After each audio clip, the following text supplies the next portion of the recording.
The marble floor of Kurt's private study felt like ice against Ida's knees as she stared at the shattered remains of crystal glass, her body trembling from the adrenaline of the failed escape, while Kurt stood at his desk, calmly pouring a drink as if he hadn't just used a traitor to drag her back into his cage. Ida looked up at her reflection in the glass of the library cabinets, barely recognizing the woman in the torn emerald silk. Only days ago, she had felt the warmth of a new life, but now she looked hunted, exposed, and utterly defeated. Behind the respectable charcoal suit of Kurt R. Bush, the man the world believed was a grieving husband, was a predator who perfected the art of psychological warfare. When Li Wei was bleeding in her arms after the assassination attempt, Kurt didn't feel remorse. He saw an opportunity. He used a traitor in Li Wei's inner circle to buy her back like a piece of lost luggage. And now, as he stepped toward her with that familiar, hollow smile, she knew exactly what his discipline would look like. But this time, as she felt the weight of the hidden blade Li Wei had taught her to carry, something inside her was finally hardening into steel. The world outside the tinted window of the sleek black sedan was a blur of neon lights and rain-slicked asphalt. But inside, the silence was heavy enough to suffocate. Ida sat pressed against the leather seat, her breath coming in shallow, jagged hitches. The shimmering emerald green of her gown, once a symbol of her husband's curated perfection, now felt like a costume from a life she had just set on fire. Beside her sat the man in the cobalt blue tuxedo. Li Wei didn't look at her. He stared straight ahead, his profile as sharp and unyielding as a mountain range. The fierce snarl he had leveled at Kurt in the library had settled into a grim, focused intensity. He was a shadow, dark and looming, and Ida realized with a jolt of terror that she had traded a familiar cage for an unknown wilderness. "You're shaking," he said. His voice wasn't soft, but it lacked the jagged edge of Kurt's constant critiques. It was a statement of fact, devoid of judgment. Ida looked down at her hands. They were trembling so violently she had to tuck them under her thighs to make them stop. I've never walked away before," she whispered, the words tasting like ash and iron. "He'll come for me. You don't understand what he does to things that try to leave him." Li Wei finally turned his head. His eyes were dark, reflecting the passing streetlights like polished obsidian.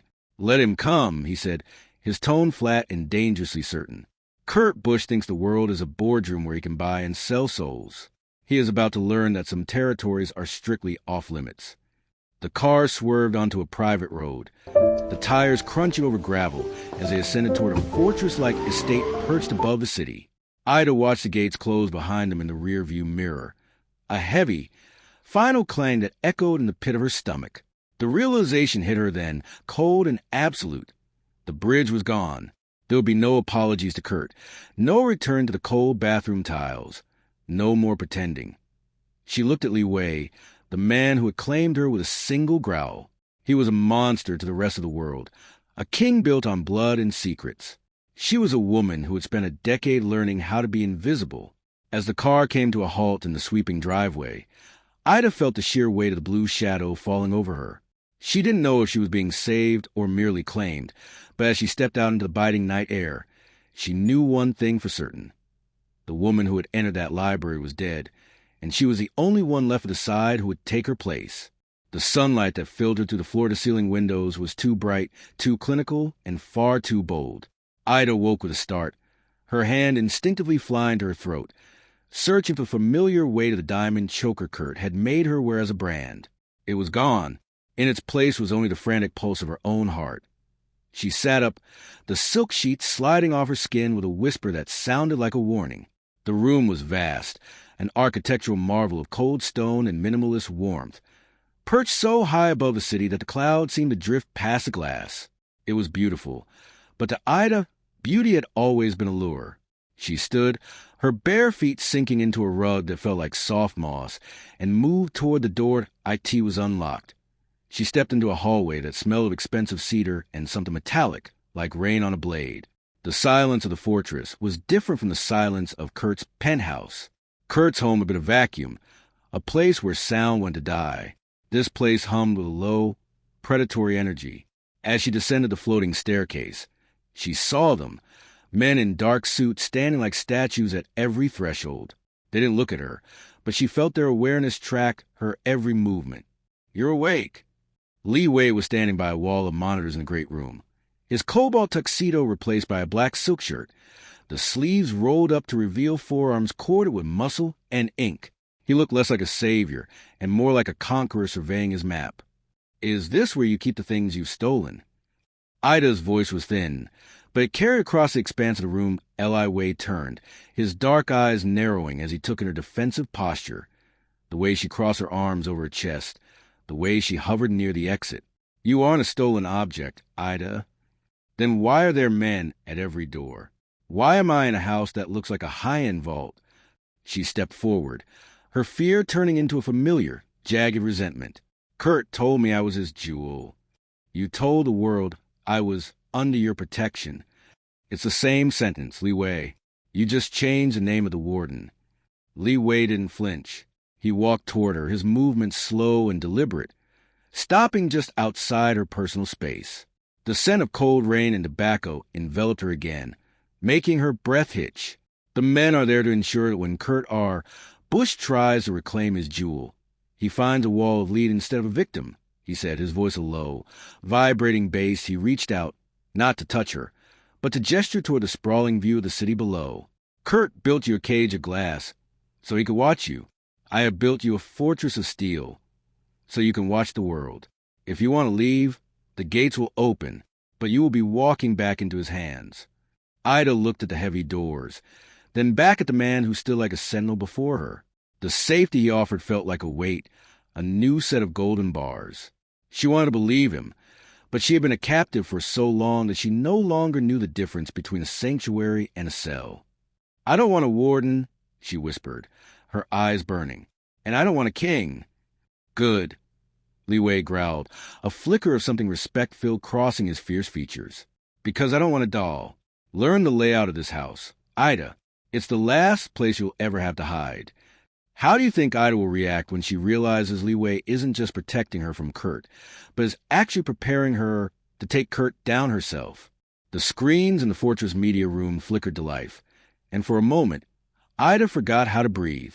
Her own face stared back at her from every angle, but it was a version of herself she didn't recognize. Grainy, black and white photos of her leaving a hotel late at night, or caught in mid-laugh with a man whose face was blurred to look like a secret. The headline screamed across the bottom of the tickers in bold, aggressive scarlet. The fall of Jewel, Ida Bush's secret life of infidelity and deceit. Kurt hadn't sent an army of men to the gates. He had sent an army of words to the world.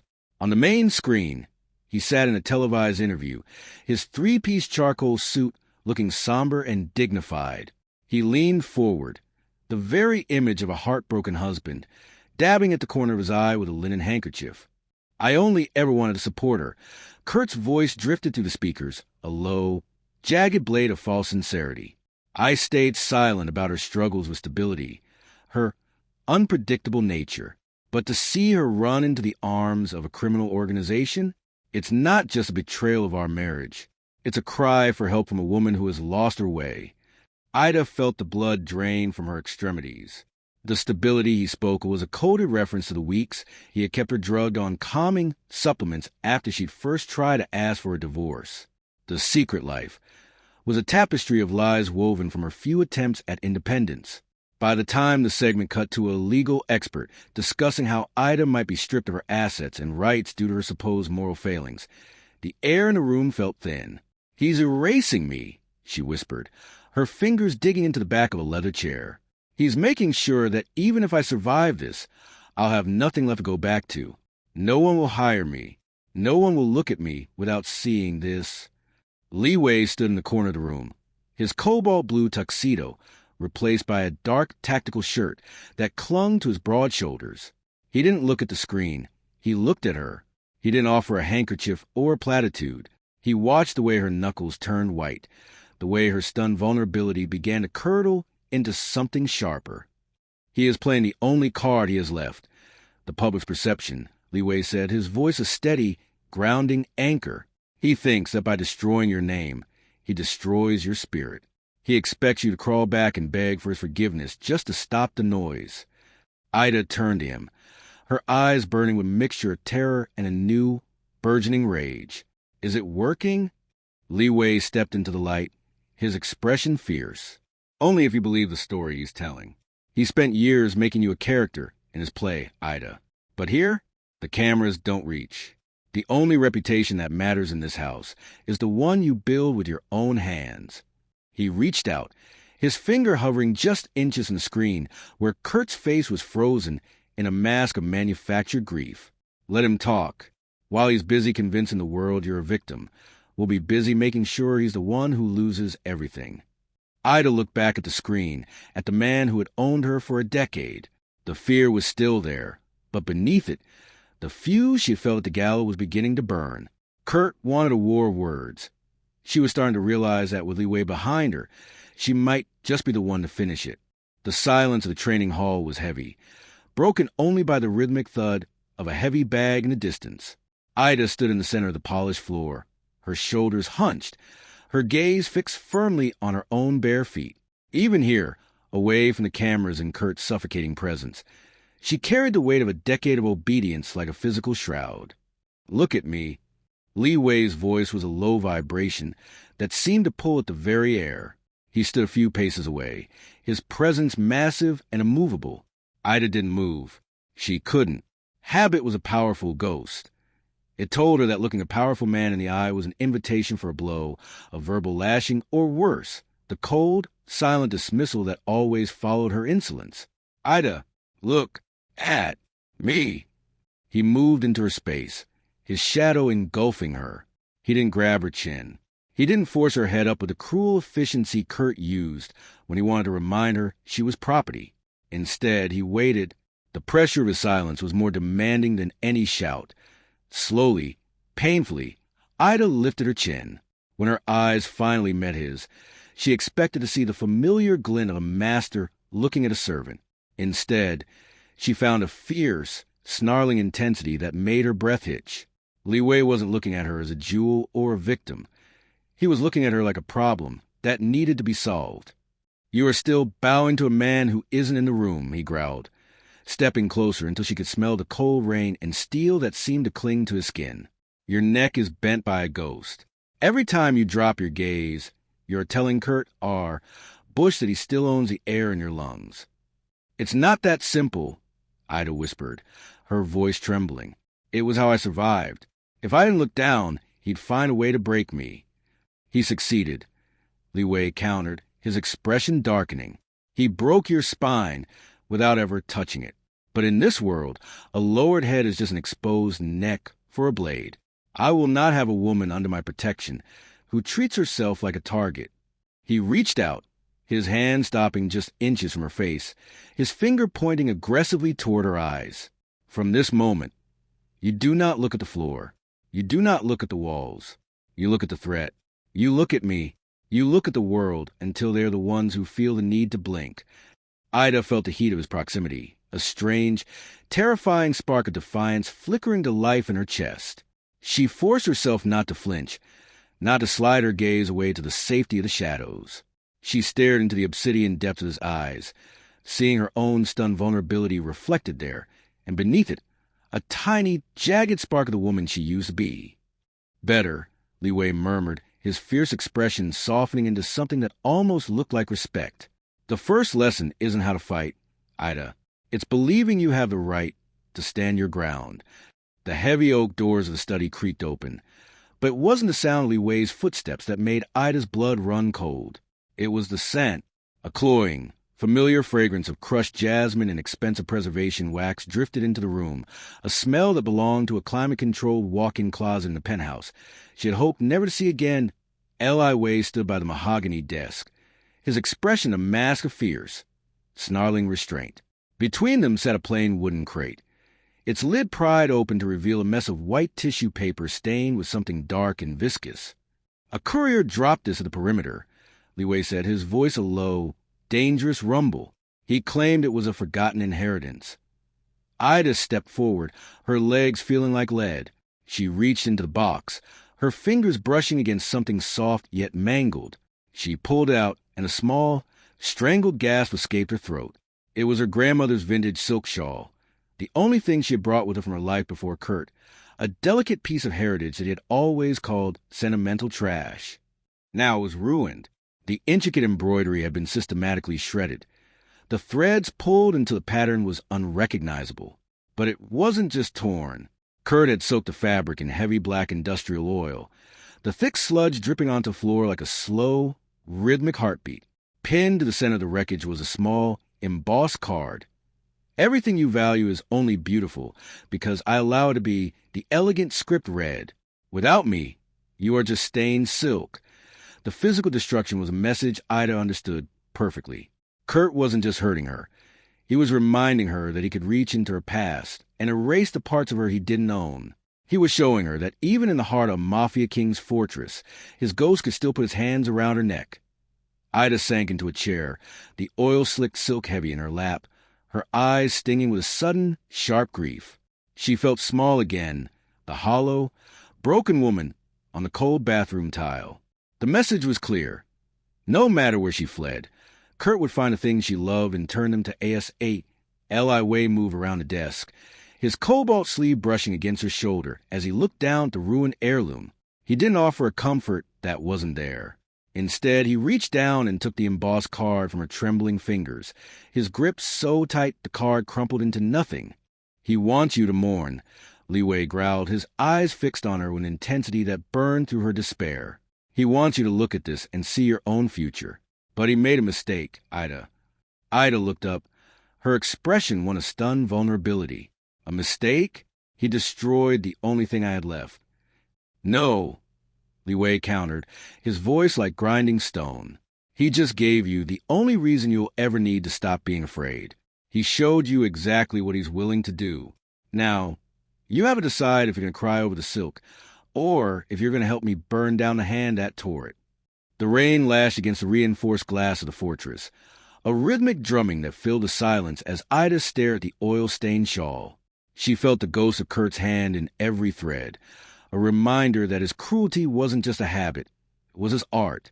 Li Wei stood by the window, his silhouette cutting a sharp, cobalt line against the gray storm outside. He hadn't spoken for minutes, but the air around him crackled with a cold, focused energy. "You think this started the night of the gala," Li Wei said, his voice barely louder than the rain. He didn't turn around. "You think I saw a beautiful woman in an emerald dress and decided to play the hero." Ida looked up, her fingers still tangled in the ruined silk. "Didn't you?" Li Wei finally turned, and the fierce snarl she had grown used to was replaced by something deeper, a hollow, ancient resentment. He walked toward the desk and pulled a weathered, yellowed photograph from a hidden drawer. He slid it across the mahogany toward her.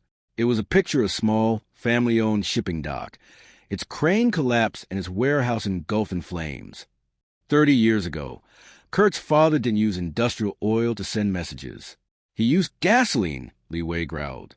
"My father was a man of honor, who refused to let the Bush family use our docks for their offshore laundering. So they erased him. They didn't just kill him. They spent decades using their philanthropy to bury the truth of what they stole from my bloodline." Ida stared at the photo, the realization washing over her like ice water. This wasn't just a rescue. It was a reckoning. The protection Li Wei offered wasn't a whim. It was an alliance born from the same fire. Kurt R. Bush is not a man, Ida. He is a legacy of theft. Li Wei continued, stepping into her space, his presence looming and intense. He treats you like property because that is how the Bush family has always seen the world. As something to be broken, branded, and filed away. He leaned down, his hands flat on the desk, forcing her to look him in the eye. "I didn't pull you into my chest at that gala because I wanted a jewel for my crown. I did it because I recognize the look of someone whose soul is being systematically dismantled by a man who thinks he is a god. I have spent my entire life building an empire specifically to dismantle his." Ida felt a strange, terrifying shift in her chest. The vulnerability that had defined her for a decade was suddenly anchored by something solid. For the first time, she wasn't just a victim of Kurt's story. She was a witness to Li Wei's. "We are the ghosts he couldn't bury," she whispered. Li Wei nodded, a dark, dangerous spark of respect in his eyes. "He sent you that shawl to remind you of your loss. But all he did was remind me of mine. He thinks he's playing with your heart, but he's actually knocking on the door of his own destruction." The transition from the world of silk and shadows to the world of cold data and strategic leverage began not in a gym, but in a room filled with the hum of servers and the glow of decrypted ledgers. Li Wei no longer treated Ida as a guest to be shielded. He treated her as a soldier to be forged. He sat her before a mosaic of screens that detailed the sprawling, jagged veins of his empire and the crumbling arteries of Kurt's. Kurt thinks he's a predator because he's loud, Li Wei murmured, his hand resting on the back of her chair as he pointed to a series of offshore shell companies. But he's a scavenger. He lives on the blood of those too weak to fight back. To kill a man like that, you don't use a hammer. You use a scalpel. At first, the numbers felt like a foreign language, but as the hours turned into days, Ida realized she had been training for this her entire marriage. For 10 years, she had survived by predicting Kurt's moods, reading the subtle shifts in his tone, and navigating the minefield of his expectations.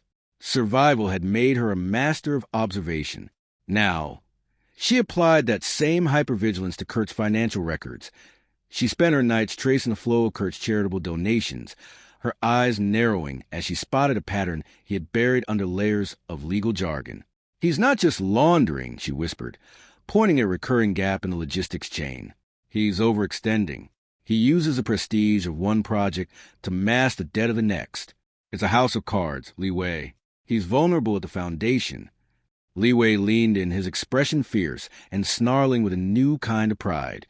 He watched as she dismantled Kurt's defensive structures with the quiet efficiency of a seasoned general. She wasn't just finding his money. She was finding his fear. "You see the weakness he hides behind the charcoal suits," Li Wei growled, his voice a low vibration of approval. "You have a mind for the hunt, Ida. You've spent so long being hunted that you know exactly where the predator leaves his scent." The stunned vulnerability that had once clouded her eyes was being replaced by a sharp, calculating focus. She began to coordinate with Li Wei's lieutenants, mapping out a financial siege that would freeze Kurt's assets before he even realized the temperature was dropping. She was learning that power wasn't just about who could scream the loudest or who had the most men at the door. It was about who held the strings in the dark. As she closed a decrypted file on Kurt's primary holding company, Ida realized she wasn't flinching anymore. The emerald gown was a memory. The woman she was becoming didn't need a mask of perfection. She needed a target. For the first time, the protection Li Wei offered didn't feel like a cage. It felt like a throne. The ballroom was a sea of anonymity, a swirling masquerade of gold lace and velvet masks that felt like a hall of mirrors. Ida stood at the top of the grand staircase, her breath catching in the hollow of her throat. She wasn't an emerald tonight. She wore a gown of deep red silk, the color of a wound, or a warning. A delicate filigree mass of obsidian lace covered the upper half of her face, but it couldn't hide the way her heart hammered against her ribs. Li Wei was not beside her. He was a voice in her earpiece, a low, grounding hum of static. But here, under the crystal chandeliers, she was alone in enemy territory. This was the inner sanctum of Kurt's social circle, a place where every smile was a transaction and every whisper was a weapon. As she descended the stairs, the room seemed to tilt. She saw them. The men in charcoal suits, the women dripping in diamonds who had sat at her dinner table for years while she played the role of the silent, perfect wife. They were the architects of her invisibility. "Is that?" A woman hissed behind a feathered fan, her eyes narrowing as Ida passed. "It can't be." Kurt said she was in a facility. For her nerves, Ida kept her chin level, her gaze fixed forward just as Li Wei had taught her. She didn't bow her head. She didn't seek the shadows. She moved through the crowd like a drop of blood in a pool of milk. She was there for a purpose, a digital drive hidden in the clutch of a high-ranking senator, Kurt's primary legal shield. "Ida!" The voice was like a physical blow. She turned to find Julian, Kurt's closest business partner, his eyes wide behind a silver wolf mask. He stepped into her path, his hand reaching for her arm with that familiar, entitled grip. "Kurt has been frantic. He said you were abducted, that you were unwell." For a second, the old terror flared, the stunned vulnerability of a woman who expected to be dragged back into the dark. But then she felt the weight of the red silk, the armor she had chosen for herself. She didn't pull away. She leaned in, her eyes burning through the lace of her mask. "Frantic is a strong word, Julian," she whispered, her voice steady and sharp. "I believe the word you're looking for is exposed." She stepped around him before he could find his breath, her fingers deftly lifting the drive from the senator's jacket as she brushed past him in a practiced stumble. The room felt smaller now, the air thick with the scent of lilies and cold sweat. Every eye was on her, the jewel who had broken her setting and returned as something far more dangerous. As she reached the terrace, the cool night air hit her skin, and for the first time, she realized she hadn't just survived the room. She had conquered it. The ride back from the masquerade was supposed to be a victory lap, but the night air was suddenly torn apart by the rhythmic, metallic chatter of gunfire. The black sedan lurched, tires screaming against the asphalt as the windows spiderwebbed into 1,000 glittering shards. Ida didn't scream. She hit the floorboards, her red silk gown bunching around her knees, the digital drive pressed hard against her palm. Beside her, Li Wei was a blur of lethal motion. He pulled his weapon, his expression a snarl of cold, focused fury as he returned fire through the shattered glass. "Stay down," he barked, his body positioned like a shield between her and the rain of lead. But then came a sound that made Ida's heart stop, a heavy, wet thud, followed by a sharp intake of breath that sounded like a serrated blade. The car slammed into a concrete barrier and spun to a halt. The silence that followed was more terrifying than the noise. Ida scrambled up, her hands slipping on the leather. The cobalt blue of Li Wei's sleeve was turning a dark, sickening violet. He was slumped against the door, his jaw clenched so tight the muscles in his neck stood out like cords. The fierce king who had stood between her and the world was suddenly impossibly fragile. "Wei?" Her voice was a ragged whisper. "Go!" he gasped, his eyes unfocused as he tried to lift his weapon again. The secondary team, 3 minutes out. "Run, Ida." But Ida didn't run. The stunned vulnerability that had been her shadow for a decade vanished, replaced by the cold, tactical clarity she had honed in the server rooms. She saw the blood pooling on the seat, the heavy flow from his shoulder that signaled a severed artery. If she left, he would be dead before the backup arrived. She grabbed the hem of her red silk gown and ripped. The expensive fabric screamed as she tore a long, thick strip from the skirt. She moved over him, her hand steady as she applied pressure to the wound. "Look at me," she commanded, echoing the lesson he had forced upon her. "Li Wei, look at me." His eyes flickered to hers, narrowed in pain and shock. He saw a woman who was no longer bowing her head. She used her weight to pin the cloth against the puncture, her knuckles turning white as she fought to stem the tide of his life. Outside, footsteps approached, heavy, deliberate boots on gravel. The assassins were coming to finish the job. Ida reached down and gripped the discarded pistol from the floorboards. She didn't flinch. She kept one hand pressed hard against Li Wei's chest, feeling the frantic rhythm of his heart, and aimed the weapon at the shattered window. The jewel had finally found its edge. For the first time, she wasn't waiting to be saved. She was the one holding the line. The safe house smelled of antiseptic and old dust, a far cry from the opulent fortress that had become Ida's world. Li Wei lay unconscious on the makeshift medical cot, his breath rattling in his chest, while Ida sat beside him. The blood of a Mafia king dried into the creases of her palms. She was exhausted, but the adrenaline kept her spine straight, her eyes fixed on the heavy iron door. She was waiting for the secondary team, for the safety Li Wei had promised. The door groaned open, but it wasn't the relief of a medic that greeted her.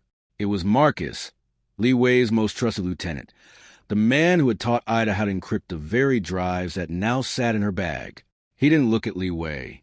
He looked at Ida with a cold, hollow pity that made the hair on her arms stand up. "The extraction is ready," Marcus said, his voice devoid of its usual grit. "But the destination has changed."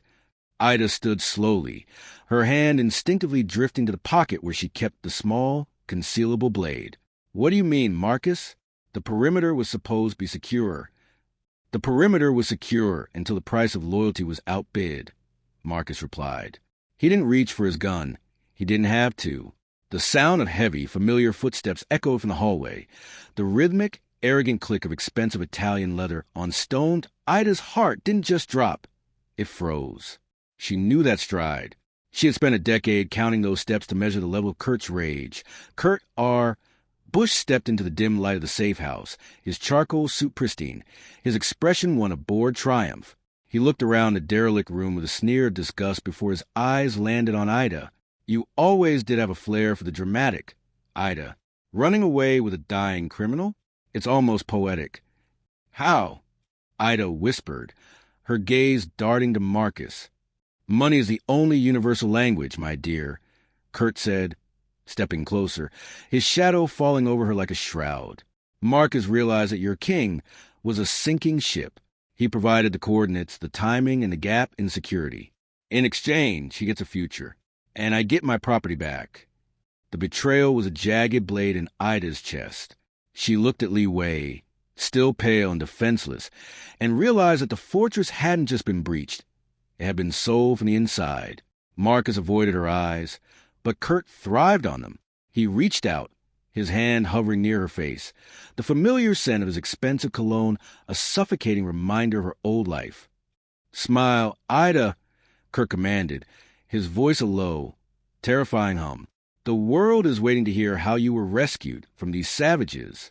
And if you say a single word out of turn, I'll make sure your friend here never wakes up to regret his failure. Ida looked at the man she had feared for a lifetime, then at the man she had tried to save, and felt the last tether of her stunned vulnerability snap. She wasn't just being taken. She was being traded. And as Kurt's hand finally closed around her arm, she realized the most dangerous person in the room wasn't the man with the money or the man with the gun. It was the woman who had nothing left to lose. The penthouse felt exactly the same, a high-altitude vault of glass and chrome that sucked the warmth out of the air. When the heavy oak doors clicked shut, the sound was like a gavel coming down on a life sentence. Kurt didn't throw her. He simply let go of her arm, and the sudden absence of his grip made Ida stumble. She hit the cold marble floor of the master bathroom, her knees barking against the stone. The red silk of her ruined gown flared around her like a pool of blood. It was a haunting echo of the night she had fled, the same cold, the same nausea, the same practiced silence of a woman waiting for the storm to break. Kurt stood in the doorway, framed by the expensive vanity mirrors that multiplied his silhouette into an army of charcoal-clad ghosts. He didn't look angry. He looked satisfied, which was infinitely worse. He began to unbutton his cuffs with a slow, rhythmic precision that made Ida's skin crawl. "You look pathetic, Ida," he said, his voice a low, jagged blade. "Did you really think a few weeks in a basement with a Chinese thug would change what you are? You aren't a queen. You aren't even a rebel. You're just a broken doll I haven't finished with yet." Ida looked at her reflection in the polished base of the bathtub. Her makeup was smeared with the grime of the safe house, and her hair was a tangled mess. She looked exactly like the woman Kurt wanted her to be, exhausted, hollow, and defeated. She saw him step into the bathroom, his shadow engulfing her as he loomed over her. "Tonight, the press will receive a statement about your psychological breakdown and your subsequent recovery under my private care," Kurt continued, his voice dropping to a terrifying hum. "You will stay in this room. You will take the medication I provide. And you will never, ever mention the name Li Wei again." He reached down, his hand heavy on her shoulder, tightening his grip until she gasped. "Do you understand me?" Ida looked up at him. For a heartbeat, she allowed the stunned vulnerability to fill her eyes, letting him see the jewel he thought he had successfully reclaimed.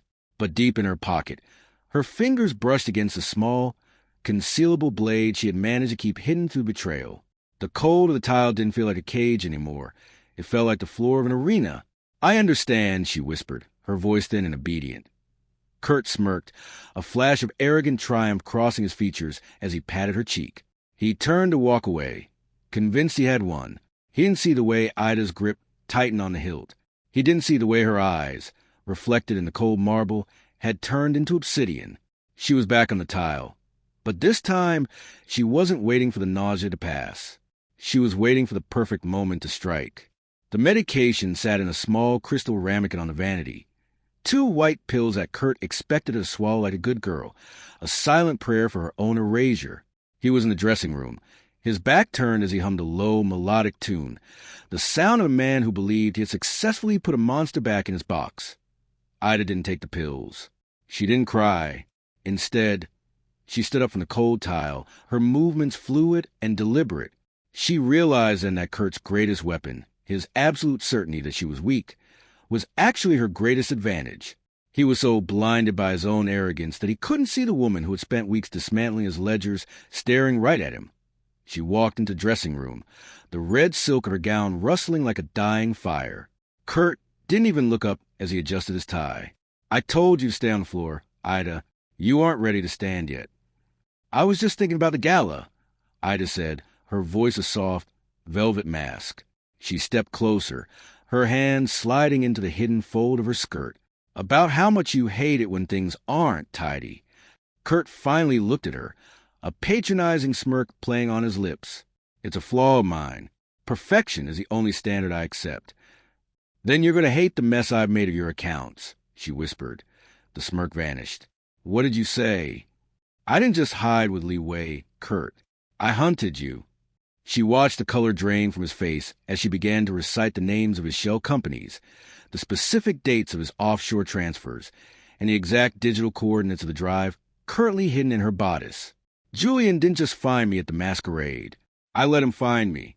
I needed the final key from the senator, and I needed you to think you were winning so you bring me back here into your private server network." Kurt lunged for her, his face twisting into a snarl of pure, unrestrained fury. He reached for her throat, but Ida didn't flinch.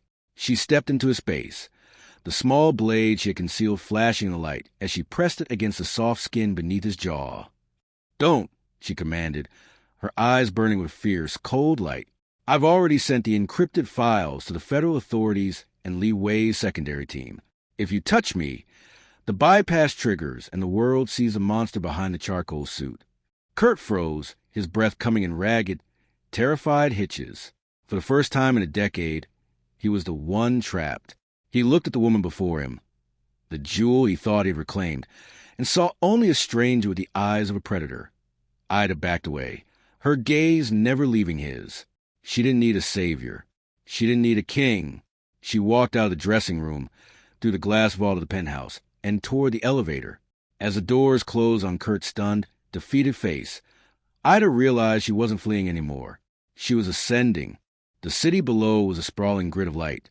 But tonight, Ida saw it only as a series of targets.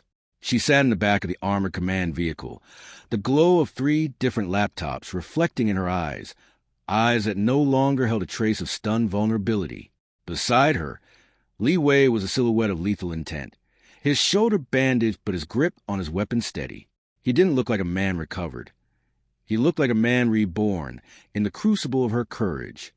"The digital breach is at 80%, Ida said, her fingers flying across the keys with the cold precision of a diamond cutter. "I'm in his secondary servers. Every bribe, every doctored ledger, every offshore asset he's used by a philanthropic mask is being decrypted in real time." "Good," Li Wei growled, his voice a low vibration of approval that echoed the hum of the engine. "My teams are moving on his physical holdings. The shipping yards, the private vaults, the legal firms that act as his armor. Tonight, he learns that there is nowhere left for a ghost to hide." The siege was a silent, dual-pronged symphony of destruction. While Li Wei's men neutralized Kurt's security details with surgical efficiency, Ida launched a financial scorched earth campaign. With every click of her mouse, she systematically froze Kurt's credit lines and leaked the evidence of his money laundering to every major news outlet simultaneously. She watched the stock ticker for the Bush Group begin to plummet, the red numbers a beautiful, jagged descent that matched the fire in her chest. "He's trying to move the remaining funds to the Cayman account," Ida murmured, her lips curving into a sharp, dangerous smile. "He thinks he can still outrun the collapse." "Let him try," Li Wei said, leaning in, his fierce gaze meeting hers. "He spent a decade making you feel like a captive in your own skin. Now, he's the one watching the walls close in." The adrenaline was a clean, sharp high. For the first time, Ida wasn't just observing the hunt. She was leading it. She diverted Kurt's last liquid assets into a blind trust for his victims, watching as his empire evaporated into the digital ether. On the monitors, she saw the feeds from the shipping yards. Li Wei's men seizing the evidence that Kurt's family had used to destroy his father 30 years ago. The past and the present were colliding, a storm of justice that Bush had never imagined possible. The servers are clear, Ida whispered, closing the last laptop. He's bankrupt, exposed, and physically cornered. Li Wei reached out, his hand resting on her shoulder. Not with the heavy weight of master, but with the solid respect of an equal. Then it's time for the final face-off, he said, his eyes burning with a dark, triumphant light. Let's go show him what happens when the jewel decides to shatter the setting. The grand library of the Bush estate was no longer a sanctuary of high-stakes wealth. It was a tomb. The air was thick with the scent of old paper and the metallic tang of fear. Kurt stood in the center of the room, his charcoal suit wrinkled, his silk tie loosened like a noose. The shelves around him, filled with rare first editions he had never read, seemed to lean in, suffocating him. The heavy mahogany doors creaked open. Ida stepped into the light, her red silk gown trailing across the Persian rug like a slow-moving flame. Behind her, Li Wei moved like a cobalt shadow, silent and lethal. But he stopped at the threshold. This wasn't his war to finish. Kurt looked up, his face twisting into a mass of pathetic, desperate rage. "You think you've won?" he hissed, though his voice lacked its jagged edge. "You've destroyed the legacy of 3 generations. You're nothing without my name, Ida. You'll be a footnote in a scandal." Ida walked toward him, her footsteps steady, her head held high. She didn't stop until she was inches away, forcing him to look her in the eye. For the first time, she didn't see a giant. She saw a small, hollow man clinging to the wreckage of a life built on theft. "I'm not a footnote, Kurt," she said, her voice a cool, steady anchor in the room. "I'm the ending." She reached into the small clutch she carried and pulled out the ruined, oil-stained silk shawl he had sent as a threat. She dropped it at his feet, the black sludge smeared against a pristine rug, a permanent stain on his perfect world. "You told me that everything I value was only beautiful because you allowed it to be," she whispered, her gaze never wavering. "But beauty doesn't belong to people like you. You don't know how to value anything you can't break." Kurt lunged toward her, a final, reflexive act of dominance. But he faltered. He looked past the doors where Li Wei stood, then back at Ida's obsidian eyes, and realized the power had shifted irrevocably. He sank into a leather chair, his shoulders slumping, the king of the city reduced to a broken man in a room full of dead words. "What now?" he rasped, staring at the floor. "Now," Ida said, turning her back on him, "I stopped looking at you." She walked toward the exit, her red silk rustling with sharp, defiant music.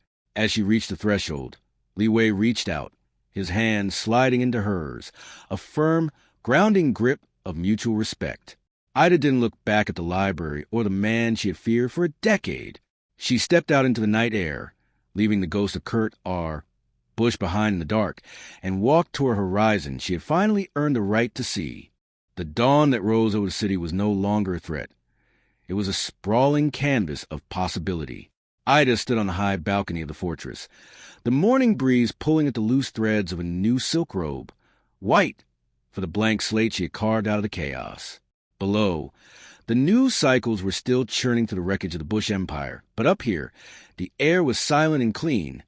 She heard the heavy, familiar rhythm of footsteps behind her. She didn't flinch. She didn't drop her gaze to the floor. When Li Wei stepped out onto the terrace, his dark tactical gear replaced by a simple black shirt, she turned to meet him as an equal. The fierce, snarling protective energy that defined him was still there, but it settled into a quiet, enduring respect. "The federal warrants were served an hour ago," Li Wei said, his voice a low vibration of triumph. "Kurt is being processed. The assets you diverted have already reached the first of the legal funds for the families his father destroyed." Ida leaned against the railing, looking out at the skyline where she had once been a ghost. "He thought he could erase me by making me a victim. He never realized that by trying to break me, he was just giving me the tools to dismantle him." Li Wei stepped beside her, his presence a solid, grounding weight. He didn't reach out to pull her into a tight embrace of possession. Instead, he rested his hand on the railing near hers, a silent offer of partnership. "You didn't just dismantle him, Ida. You built something out of the ash. My people don't look at you as a ward anymore. They look at you as a strategist who won a war without firing a single bullet." Ida felt the warmth of the sun on her face, a physical sensation of safety that had nothing to do with locks or guards. She was safe because she knew the secrets of the ledgers, because she held the keys to the digital kingdom, and because she had learned that her voice was the sharpest blade in the room. The stunned vulnerability that had once been her armor was gone, replaced by a calm, absolute power. "I spent a decade waiting for someone to open the door," she whispered, her eyes fixed on the horizon. "I never thought I'd be the one to tear down the walls." "A queen doesn't wait for doors to open," Li Wei growled, a flicker of a smile touching his lips. "She decides which rooms are worth keeping." They stood together in the light of the new reign. Not a king and his prize, but two survivors who had turned their scars into a map for the future. Ida took a deep breath of the cold morning air, her head held high, finally whole, finally free, and finally in command of her own story.